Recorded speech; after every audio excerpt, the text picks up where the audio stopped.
Почитувани гледачи, добра вечер. Вие го следите најновото издание од емисијата Мој став на М телевизија. Денешната тема ни е поврзана повторно со пензионерите, со нивните барања, со протестите кои што во изминатиот период тие ги организира. Во фокусот ни се актуелната состојба со пензионерите во Македонија и се она кое што е поврзано со нив. Токму за оваа тема организираме дебатна емисија вечерва во која што ги поканив господинот Драган Угриновски, председател на Сдруженијето на пензионерите за достоинствен живот на Македонија, и го поканив и господинот Илија Николовски, председател на партијата на пензионерите. Господине Угриновски, вас ке ви кажам добре дојдовте. Ви благодарам што ја прифативте мојата покана за оваа дебатна емисија Мој став Благодарам, добро ме најдов. М телевизија.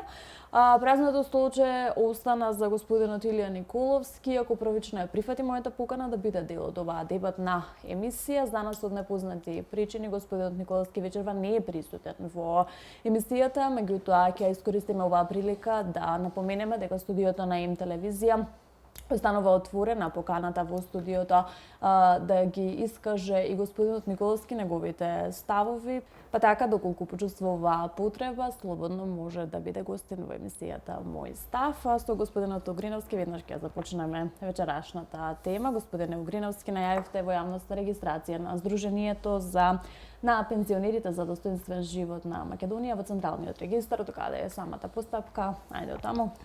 Можам да се пофалам дека завршена е постапката и дека Сдруженијето пензионери за достоинствен живот е регистрирано и заведено во Централниот регистар на 9.2.2024 година. Одлично, честитки. Активни сте доста во изминатиот период. Минатата седмица имавте седница во Кавадарци, на која присуствуваат делегати од сите општински здруженија на пензионери. Како помина седницата, зашто точно се разговараше таму? Детално ќе споделиме, ајде. На 5 февруари закажана беше, каде што беа присутни сите иницијативни одбори. Доколку председателите не беа тука, беа нивните заменици. Состанокот почна тензично на почетокот, бидејќи сакам да напоменам, откако политичките партии слушнаа некои муавети, ние пензионерите на што се спремаме, ги пуштија своите сателити како би не разделиле, како да не растурат. Но планот не им успеа. Тие најбучните, најгласните кои влечаа кон нивните политички партии си заминаа, потоа ние си продолживме состанокот. Таму беа четворица кои влечеа кон една политичка партија, сега во моментов да не ги напоменувам. Откако заминаа тие, ние продолживме со состанокот и успешно го завршивме, и каде што сите тие, пошто на секој состанок баравме доверба и изгласана доверба за мене, значи да кажана е доверба и да продолжувам јас со истото темпо да го водам Сдруженијето и иницијативните одбори од цела Република Македонија. Сакам да напоменам тука дека тие председатели што си заминаа, значи што ги повлекоа демек нивните пензионери се мал број, но во самите тие градови ние веќе формиравме нови иницијативни одбори со луѓе кои првично тие почнале да ги водат протестите, но овие исто на ист начин некои им ги превзеле па ги водеа. Значи сега се враќаат првичните тие луѓе, ево можам да ги споменам во Битола, се враќаат првичните луѓе кои ги водеа протестите, и во Прилеп исто така, значи се формира нов иницијативен одбор со истите луѓе кои први почнаа протести. Без разлика што се најавува овие кои беа во мојот иницијативен одбор дека се они први, пред нив имало други први. Организирате доста средби, доста трибини. Колку денес еве пред предстојните избори е гласен пензионерот во Македонија? Има ли волја кај пензионерите за нивно здружување во борбата за правата нивни? Па пензионерите бараат водач, некој водач, значи кој што ќе им ги каже нивните права, кој ќе им објасни за све што се бориме, бидејќи досега служија пензионерите овие 32 години како една гласачка машинерија, која политичка партија како ќе ги заведе, така и за нив гласа. Сега во моментов пензионерите се така ispolitизирани, така да ги наречам, на две поголеми групи, но затоа треба да им се објасни дека овие две поголеми групи партии, кои досега ништо не сторија за пензионерите, дека треба да се освестат и дека треба да почнат да размислуваат со своја глава, значи за своите потреби да ги за сите оние наши барања да самите одлучиме за нив да се решат. Бидејќи досега не е ништо решено што се однесува за статусот на пензионерите, односно нивната пензија. Колку е слободен денес македонскиот пензионер од страна на влијанието на најголемите политички партии во земјава? Па има доста пензионери кои се плашат ради тоа што нивните деца, нивните внуци се вработени преку партии и се плашат да го кажат својот глас и да се побунат за своите права и дури некои не излегува на протести од таа проста причина да не би неговото дете, неговиот внук изгубил работата. Вие како партија, односно како Сдружение за пензионерите за достоинствен живот на пензионерите, заедно со политичката партија Единствена Македонија во ноември минатата година предлагате во собранието, односно поднесувате два закони, законот за пензиско и инвалидско и законот за здравствено осигурување. Најавивте доколку во собранието не се реши овој пензионерски проблем, ќе направите пензионерски листи за изборите. Моето прашање е до кај е таквата постапка, до кај е постапката за овие два закони? Сакам најпрво да напоменам, законот на 15 ноември го поднесовме во собранието. 9 дена после нас дополнителен закон поднесе партијата на пензионери, значи ова што е генералот Илија Николовски, но таму имаше само две прашања поднесени. Првата точка беше да се раздели солидарниот фонд од членарината и втората точка беше да солидарниот фонд иде по градовите таму да они управуваат со средствата, а не станка. Мислам, првично кога ќе ги разгледаме тој предлог закон, мислам, тие можам да ги наречам амандмани, се во ред. Значи и прифатливи се. Но ние во нашите закони ги предвидовме сите оние точки, сите оние барања што ги бараат пензионерите. Што се однесува и до здравственото осигурување и што се однесува до пензионот. Значи тука бевме малку и од самите политички партии, можам да ги напоменам, изманипулирани. Претходно бевме на преговори за тие закони и предупредени беа и кажано им беше да законите мора да се донесат пред избори. Бидејќи не веруваме повеќе на оначе. Што се случи? Ние на политичка партија од нив не сакаше да стапи во контакт, да ни излезе во средба, да ги поднесеме тие закони. Едино можам да ни се заблагодарам на Единствена Македонија, каде што побарав и веднаш стапија во акција и ги срочија тие закони по точки, по запирки, така натака да не набројувам. И ги поднесовме тие закони, значи заедно. А што се случуваше понатаму? Добивме известување писмо од председателот на собранието дека законите се поделени на сите пратеници. Појдов до ВМРО исто да им кажам дека го имаат сето тоа, тие кажаа дека не е добиено. И сега тука се најдов од на две умица.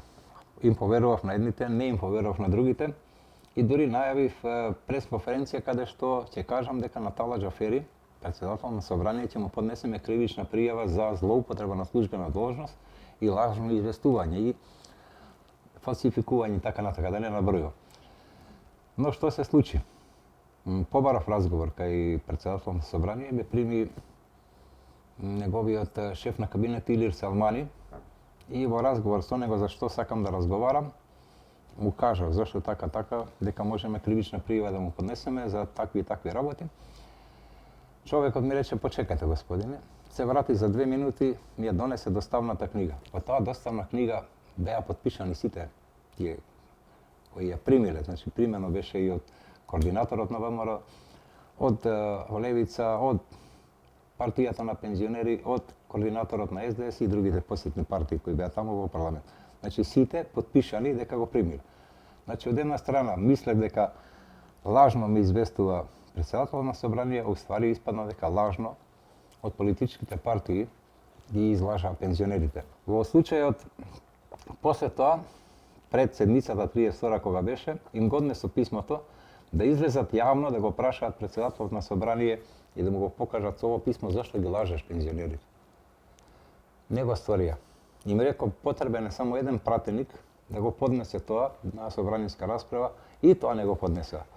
А од друга страна, кога бевме на разговори, им напоменав дека доколку не се реши нашето прашање на пензионерите пред избори, дека ние самите ќе се избориме и дека самите ќе направиме пензионерски листи и самите ќе влеземе во собрание и самите ќе си го решиме нашиот пензионерски проблем. Прашањето не е решено, што се плановите за претстојните избори? Па вака, значи ние бидејќи побаравме и во некои политички партии претходно да вметнат наши луѓе, пензионери кои би активно учествувале во собранието околу решавањето на проблемите. И тука добивме негативни одговори, значи едноставно не сакаа пензионери во нивните листи, едноставно наводно одлучувале нивните општински и не одбија. Значи после и во други политички партии пробав и на крај пробав и во Единствена Македонија. Побарав дали постои шанса да наши пензионери бидат на листите, ама не само поставени како декор, него на добитните места, да бидат и носители на некои листи, да бидат некаде на второ место, некаде на трето место, така да, доколку се добијат гласови, да пензионери влезат со таа пензионерска листа во собранието, во парламентот. Следната ден, знам дека Единствена Македонија имале состанок и одлучено е да ни излезат во средба. И така да ни кажа дека можеме и дека ќе ни отстапат поголемиот дел од листата, од добитните места, да ние ги застапуваме, значи да ние влеземе на тие пензионерски листи, сами да си ја направиме таа листа и да настапиме на следните избори. Тука најголемиот проблем, како слушна овие политички партии, поголемите, значи да не ги набројувам другите, настана мешање, настана некоја тревога, значи едно порано ја викавме узбуна на македонския тревога и почна нивното разришување и затоа ова се случи што се случи во Кавадарци на состанок. Така, организирате и повеќе трибини, чинам еднаш неделно организирате трибина во посебни градови во државата, бевте во Битола, бевте во Прилеп, во Новаци. Каков е одзивот на самите трибини и зашто најчесто се дискутира таму? Вака. Значи, досега на тие три одржани трибини увидовме дека пензионерите не ја познаваат доста проблематиката на самите закони кои се поднесени и не ја познаваат доволно одредени, мислам. Имала луѓе школувани кои разбираат, но има одредени луѓе кои не ја знаат основната разлика која е измеѓу линеарното и процентуалното. Така да овие трибини ги користам. Значи да им се објасни сето тоа ние што бараме и сето тоа ние што сакаме да постигнеме за доброто на пензионерот. Значи тука се поставуваат и нивни прашања, на нивните прашања одговарам. Значи имаме една изрека, моја изрека и често пати ја пишувам и на Фејсбукот, дека неедуцирана нација е склона манипулација. Така да сакам да ги едуцирам пензионерите, да си ги знаат своите права и она што треба да бараат, за да не може политичките партии да ги манипулираат. Бидејќи овие 32 години така се манипулирани и затоа и се случија тој прв историски протест во Македонија, каде што за прв пат пензионери протестираат, а не сум видел во други држави да пензионери протестираат. Каков е одзивот на трибините? На трибините претходно им најавуваме и доаѓаат многу заинтересирани. Едино не доаѓаат оние што се малку жаргонски кажано чипирани од политички партии, тие не доаѓаат, него сакаат да бидат сеирџи и да дофрлаат, да прават проблеми и така натаму. Така, на последната трибина видовме и провокатори кои се појавија. Како ќе го искоментирате тоа?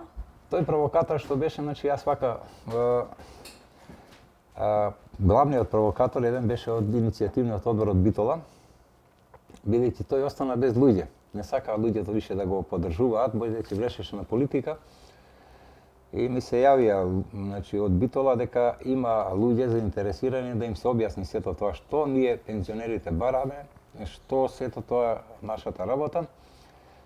И на потпредседателката исто која е таа во иницијативниот одбор и кажав дека ќе одам до Битола да видам кои луѓе се, што бараат и како натака и после натака да сакав таа група луѓе да приклучам кон тој Миле кој ги изгуби неговите следбеници да ги удружам сите заедно, здружени да действуваме. Но се случи тоа што се случи, тој почна да вика зашто не бил он известен како да е он градоначалник, па јас или собственик на салата, па мора да го известувам. Значи, право на секој човек да се движи каде сака, демократско право, и каде да пиде. Значи, а јас на туѓа софра, значи, он пошто не бил поканет од таа група, не можам друг човек да канем. Значи, ја можам да поканам се на моја софра. А зашто не бил поканет он, тоа е, нека ги праша нив. Очекувате ли во иднина други провокатори од центри кои што јавноста не ги гледа? Вака да ви кажам, значи, ние јавно настапуваме и јавно секогаш објавуваме и секогаш се не следат, значи, секој мој чекор го следат, секој мој настап, секој моја објава ја следат и така да и преку луѓето кои објавуваат тоа дека ќе има средба, тие знаат секогаш кој се. Значи, нема да кажам дека нема да има, бидејќи тие центри се исплашени. Навистина се исплашени, бидејќи им објаснив колку е јака пензионерската маса на луѓе кои може да гласаат. Кога ме кажуваш 348.214 пензионери евидентирани пред 3 дена, дека тој број само 10% да гласа, дека тоа на убаво распоредени по 6 изборни единици, дека тоа се 8 пратенички места. И од тоа се исплашени. За нив е катастрофа да изгубат едно пратеничко место, а не да добијат да изгубат 8, или ако гласаат 20 пензионери па бидат 16 пратеници, или ако гласаат 50 па да бидат 40 пратеници. Значи, тука е најголемиот страф и знаат дека младите се заминати во странство, и сега знаат и со ова со пасошите, дека тие што немаат пасоши средени на Норд Македонија, значи не може да дојдат ни да гласаат, а заминати се во странство и дека останатото, значи се што е тука се возрастните луѓе, пензионерите, и дека останува борбата за нив кој да ги придобие. Значи, како иде времето до изборите, притисоците ќе бидат све поголеми и поголеми. И сега се големи, но до тогаш до изборите ќе бидат све поголеми и поголеми. На самиот почеток споменавме дека Сдруженијето на пензионерите за достоинствен живот, нели, е впишано во Централниот регистар. Со кои активности продолжувате најактивно да се занимавате сега? Сега како и веќе официјално впишани во Централен регистар? Сега понатака во план ни е да одржиме на 20 до 30 трибини до изборите, да ги едуцираме. Претпоставувам цела Македонија. Цела Македонија, значи да ги едуцираме пензионерите за сите проблеми до сега што ги имале, за сето она што треба да се избориме, да, значи, остануваат истите тие три основни барања наши: линеарното покачување, минималната пензија и партиципацијата во законот за здравствено осигурање. Тоа се трите основни. Значи, кога ќе успееме тие три основни, значи тука ќе престанеме со сите активности што се однесуваат до протести, значи ќе ги оставиме пензионерите стварно да имаат достоинствен живот, онаков како што го заслужуваат. Во случајов, значи немаат достоинствен живот, испаѓа дека политичките партии овие сите години чекаат да пензионерите изумрат да си го решаваат проблем, но тој проблем постојано ќе биде. Јас им кажувам и на овие и на идните пензионери. Сите треба да не подржат, бидејќи за 2, за 3, 5 години и тие ќе бидат пензионери. Да не дојдат по ситуација и тие да се борат за она што се бориме. Нашите активности сега првично ќе бидат, значи, во сите градови да држиме трибини, да ги едуцираме, а понатака со сите проблеми, значи, зголемување членството, околу членарините, околу солидарниот фонд, да ги решиме и тие банјски лекувања и сите тие работи, она што претходно не било решено во претходниот сојуз, сегашниот актуелниот сојуз на станка, сојуз за пензионери, сојуз на здруженија на пензионери, и да направиме една ревизија на досегашното работење на тоа здружение, бидејќи таму видовме дека е толкав криминал, бидејќи тоа здружение не е граѓанско, тоа здружение е политичко, бидејќи станка е поставена директно, не на избори, него директно од Зоран Заев. Ајде да се задржиме на вашето здружение, односно на Сдруженијето за пензионери за достоинствен живот. Дали сметате дека со официјалната регистрација во Централен регистар обструкциите од политичките партии кон вашето здружение ќе бидат поголеми? Не сум, така да речам, политичар да би знаел како што ќе биде, но можам да очекувам се и се што од нив. Бидејќи овие 32 години односно 8 години сум на улица, се бориме за разни права и секогаш сме били изманипулирани од нив и не ни било дадено она што требало да се даде. Дали било за патриоти, дали било за уставобранители, дали било за името, значи кога беше и референдумот, кога Македонија бойкотира. Сето тоа, значи, тие нас не повикуваа дека дури председател на една висока политичка, на најголемата политичка партија, не спомна како фекалии. Значи, ако се земе едно буре со најчиста вода, вика една лажица фекалија, вика тоа буре постанува цела фекалија. И не можам од нив така да очекувам дека нешто ќе направат, него гледаат свој интерес, а сегашните политички партии, моје лично мислење, се тендерски партии, значи се борат само за тендери. Очекувам притисоци само се да не изгуба дел од колачот. И према нас пензионерите, бидејќи свесни се више дека најголемото гласачко тело во Македонија во моментов е пензионер. Господине Угриновски, покрај сите смислени обструкции, оптимист ли сте дека конечно во собранието ќе седнат пратеници, пензионери кои ќе се изборат за донесувањето на законот со кој што трајно ќе се реши нивниот проблем? Така, јас сум оптимист, доколку пензионерите се освестат и доколку се разбудат од сонот од онаа поделеност на две партии, ако не си за оваа, си за оваа, додека кога ќе почнат да размислуваат со својата глава.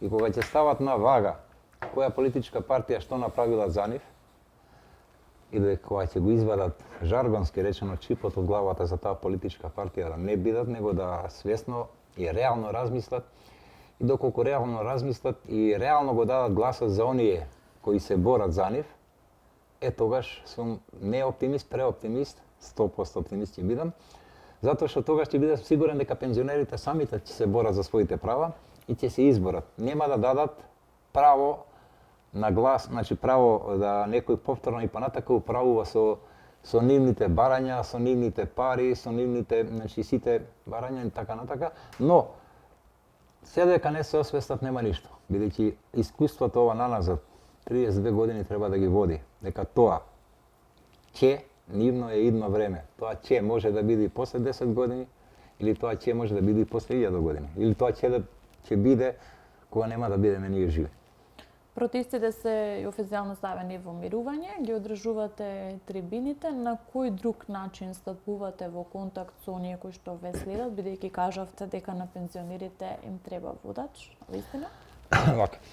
Значи протестите ги ставивме во мирување бидејќи пензионерите се луѓе од трето доба и сепак сега е ладно, студено, и да не ги изложуваме на поголеми трошоци, бидејќи секој протест нив ги кошта.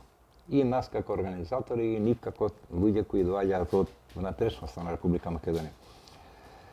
Со самите протести, до сега, еве јас, значи, од искуството мое, 7 години протестирам по улици, власта мува не ја лази.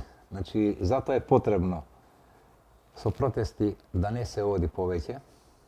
Протест може да се направи така еден генерален протест за да се искаже незадоволството, но овие протести секојдневни по градовите тоа треба да се смалат, затоа што мува неглилаци реков и затоа што проблемите не само на пензионерите, проблемите на сите се решаваат во законодавниот дом. Значи и тој законодавен дом некогаш ме обвинуваат ти политика, значи и законодавниот дом е политика.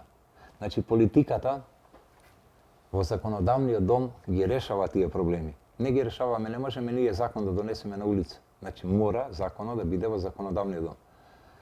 Се дека не се реши тоа таму, бидејќи гледам не постои расположение, туку само декларативна поддршка од пратениците кои се внатре, и сега додека е техничка влада ингеренциите не им се тие за да може да ги решат. Значи јас затоа размислувам дека се дека некој наш човек од пензионерите не влезе, кој ќе ги да ги застапува интереси на пензионерите и да го поднесе на собраниска расправа нашите закони поднесени заедно со Единствена Македонија, нема ништо да се случи. Без разлика другите партии што кажува. Еве јас една напомена ќе кажам. Сега сакаат по итна постапка, погрешно да не бидам разбран, дека имам нешто против бранителите или против студентите. Сега сакаат по итна постапка да ги внесат законите за бранителите, обештетување на бранителите. Значи после 22 години се сетиле и законот за студентите Па во тој пакет кога се носи по итна поставка може и законот за пензионерите, зошто да не? И тоа го прашувам, ги прашувам јавно пратениците и водачите на политичките партии кои се во парламентот. Како ќе го искоментирате отсуството на вашиот соговорник кој што беше поканет вечерва во оваа емисија, господинот Илија Николовски? Господинот Илија Николовски, ако гледам во празно место овде, сакам да напоменам дека бев началник во Кичево, значи беше командант на вториот армиски корпус и ми беше надлежен, значи предпоставен за решение. Заедно и во 2001 година се среќававме со тоа, но неговото, значи честопати ме спомнуваше во собранието со име, презиме, со чин, со поранешен пензиониран офицер и така натака, член на една минорна партија спомнуваше и така натака. Од руско влијание, руски пари спомнуваше во тоа собрание, но би му препорачал. Има многу јас за него закажување, но не сакам дека неговото присуство овдека дека тој самиот се исплаши да дојде кога разбрал дека јас сум соговорникот. Бидејќи имав многу прашања да му поставам, а тој не може мене да ми постави прашање. Може да ми постави прашање, знае на неговите прашања директно ќе му одговорам. А на моите прашања тој не може да одговори. За крај, која ќе биде пораката која ќе упатиме кон оние пензионери кои вас ве следат, кон сите оние кои што ќе го погледнат интервјуто? Оптимист ли сте дека после изборите ќе се променат работите? Ака, јас сум војник. До сега сите војни, значи ни една војна немам изгубено. Така да и претходните протести што ги водевме, не ги изгубивме. И јас сум оптимист дека и никогаш не сум се повлекувал и никогаш нема да се повлечам. Значи па макар и по цена да го изгубам својот живот. Им порачувам на пензионерите да се обединат, да не слушаат расколници и политички партии кои одстрано сакаат да не растурат, да не обединат и кои се борат само за нивните гласови. Тие политички партии кои се големи, кои веќе се запоседнати, не сакаат никој фотелјата да отстати тоа пратеничко место. И сега кога сакаме, кога нас од Единствена Македонија ни остапија таа листа, трпат напади и они дека сме политизирани, дека нас Јанко Бачев сака да не придобие со неговата политичка партија, а сакам да им напоменам пензионерите. Отстапени се листите, значи да самите си формираме пензионерска листа, да самите си поставиме наши стручни пензионери кои ќе влезат во собранието, да самите пензионери, значи без икаква политичка активност, значи без никој друг од политичката партија Единствена Македонија, овој ќе биде на таа листа, овој ќе биде на таа листа. Значи кога ти ја дава листата, на тие добитни места ставаме пензионери.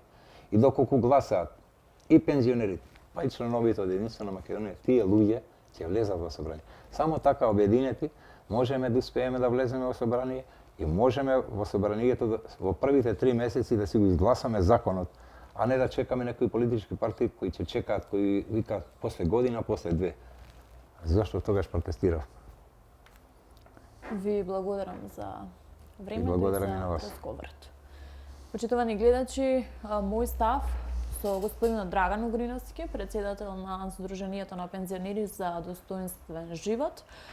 Уште еднаш ќе напоменеме, беше поканет и господинот Илија Николовски, председател на партијата на пензионери. Меѓутоа, еве уште еднаш јас ќе искористам оваа прилика да напоменам дека студиото на М телевизија останува отворено доколку господинот Николовски се реши да не почасти со неговото присуство.